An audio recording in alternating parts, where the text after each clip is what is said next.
So I know this is work in progress and not even beta yet, but will there be an option to apply for the beta for small sponsors like small solo and small team game makers or such? Oh yeah, absolutely. That's another problem is like if you're a small company, it's really hard to find talent. So we're trying to serve that side very heavily too, like make sure that the people looking to sponsor can actually do this stuff, because normally you have to go through like really big publishers or marketing agencies who take a huge cut of your marketing budget, like insane cut. So yeah, you'll be able to do that if you're smaller. The only thing is if there are big publishers who we know are good for the money. They have worked with us a bunch, whatever. That's great. They're also going to be, if we allow that, a lot of unknown entities just popping up. So we're going to have some stuff in place that is a little different for them if it's their first time doing a sponsorship, especially with us, to make sure that we can like verify that they're legit for the money and stuff like that. So there might just be a little more process to be like verifying that you are legit, right? But yeah, that's where, like I said, that's where the human touch still comes in. We're not going to just let anyone post anything on there. That is absolutely not how it's going to work. Any potential for conflict of interest with your current sponsors? No, this is literally all built on my back. Like, not to brag, it just literally is. This is all me making all of like this stuff happen with them and then telling them about this thing and having them use our current version of the system and them liking it and then trying to spread out the deal flow I already get to more people. I could have gate kept all of this.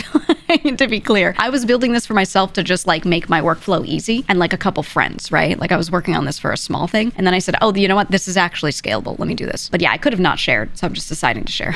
Right? That's really it. And then if there's a sponsor that goes through it, like maybe, let's say I'm with GamerSups and then there's like a different drink company trying to go through it. Well, I just won't take the sponsor from the competing company because that's how my contract is, right? But it doesn't matter if they go through my company to service other creators, that there's no conflict there. It's different if I'm like, yeah, I'll just take 5 drink sponsors. Like, yeah, I won't be doing that, you know? But yeah, so I was going to post a sponsorship just to put my name in the corner of streams. Well, but you can still do that. It's just that you're going to have to talk to us. Like you can't just be like, oh, puts $5 in the system as a promise. Yeah, put my name in your corner of your streams. Surely I'll pay you and then post. Like it doesn't work like that. You'll have to talk to us. But if we go through we have various processes to verify, like if you're legit, if you have the money, you know, blah, blah, blah, then yeah, we can do like stupid shit like that too. Well, will we just like make it the Wild West and just do that all the time? I don't know about that, but it's possible. Is it like some system to use like escrow for untrusted sponsors? Yeah, something like that, because you have to like, I don't want to let anyone just post on there, because the way sponsors work is they pay you after. So like you tell them your rate and they say, okay, yes. And then you do the sponsorship and then 30, 45, 60 days later after you completed, then you get paid. So if a sponsor came in and didn't actually have the money and just we let them just post willy-nilly and not verify them, someone could wait like a month or two and then it turns out the sponsor doesn't actually have the money. They're not legit, right? Like that's a bad system. So we're going to have ways that we verify on the sponsor side to make sure that they're like real and that they will actually pay, etc. The current system, because of the time gap being like that and when you get paid, kind of makes it a little difficult to tell if they're legit or not, you know, because it's like, it's a whole thing. It's so complicated. There's so many small moving parts, which is why I was like,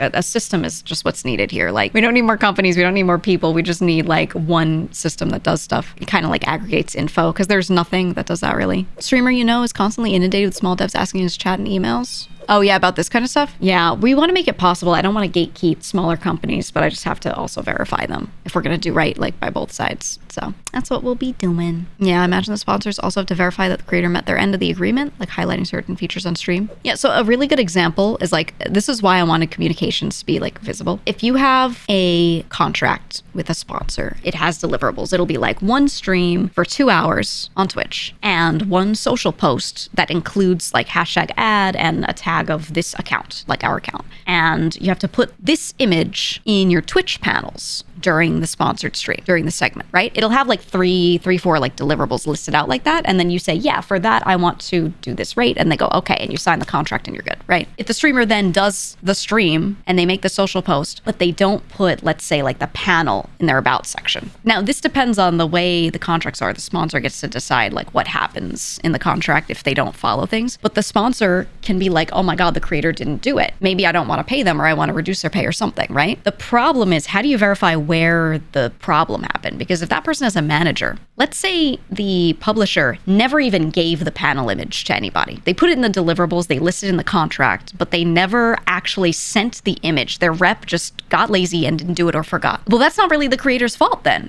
right? But how do you prove that? Right now, because communications are spread out everywhere, it's kind of hard to prove that. What if they did give it to that person's manager, but their manager forgot to tell them? Well, that's not the creator's fault. That's the manager's fault. How do you prove that? Again, the communications are scattered everywhere. You know what I mean? So that's why for this system, everything, you know what a source of truth is in like corpo speak? It's just one spot where you can figure out all the information. The source of truth is like the main spot where you go to check what is true, what is real, etc. Right? On this platform, when they list out their deliverables, we can see if the publisher did give the image. Now the creator and the manager both have access to it. There's no questions. It's all there. Very simple. It just aggregates everything into one spot so people aren't arguing.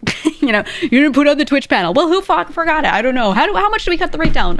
My manager didn't give it to me, so cut their rate. You know, like it gets really messy when like something slips up. So this makes it so that it's really, really, really clear cut. People can't lie to each other or forget or whatever. It's just there and it's accountable, and everyone's accountability is like in one spot, right? Because it gets messy. So that's kind of the idea. It's very much like verification and documentation of everything that I feel is like super lacking right now. And a lot of the big issues stem from that. That's like the core seed root, whatever you want to call it, issue usually.